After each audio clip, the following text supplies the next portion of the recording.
Well, it feels good to be back in front of a camera again, making a video. It's been a little while since my last one. I apologize for that. Lots going on. Lots going on in the world. Lots going on in our family's life. The word for today, transitions.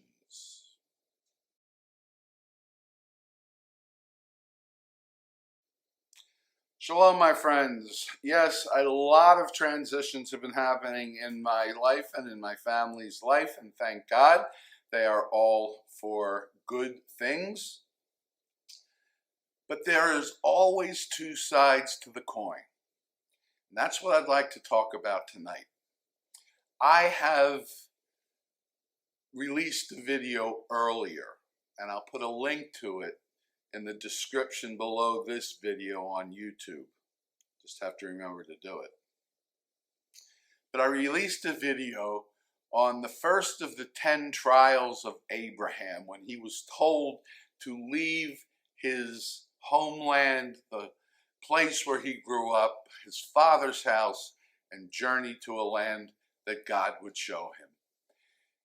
And I talked in that video about that being a challenge for everyone. Eventually we have to grow up, we have to spread our wings, cut the apron strings, and we have to go on to become productive adult citizens in society. The other side of that coin is not something I thought a lot about, but suddenly I'm on the other side of that coin. I will share with you that I was never a person who looked forward to being an empty nester. My wife and I were never the couple that said, oh, we can't wait till the kids are out of the house. We like having the kids around. But you don't want your kids to stay kids forever, even though there's a little part of you that wishes they could stay little. Yes, it's true. But we don't want them to stay little forever. We don't want them to be dependent on us forever. We want them to grow and to become independent and self-sufficient.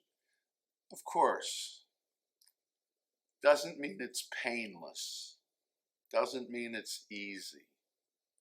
And suddenly I find myself looking at that story that I used in the video that I mentioned. And I'm looking at it not from the point of view of Abraham, but from the point of view of his father, Nahor. After 75 years, I'll edit that out, sure. After 75 years, his son comes to him and says, Dad, I'm leaving. What? Why? For where? How can you, after 75 years, just pick up and go? Well, there are answers to those questions, but that doesn't mean the questions aren't fair and legitimate. And now I'm seeing Abraham's leaving his father's house from his father's perspective. Couldn't have been easy for him either.